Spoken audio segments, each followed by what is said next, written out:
The Paw Patrol Palooza is back. It's held at the National Railroad Museum. It's the second most popular family event behind Polar Express.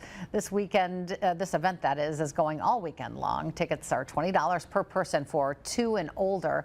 Attendees can ride the train. They can get some stick-on tattoos. They can bring home a balloon animal, dig in the sand, watch a real police dog demonstration, and of course, meet the characters of Paw Patrol: Chase, Marshall, Sky, and Rubble.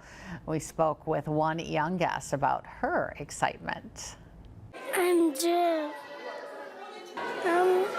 I want to eat Chase and Sky. Do you love Paw Patrol?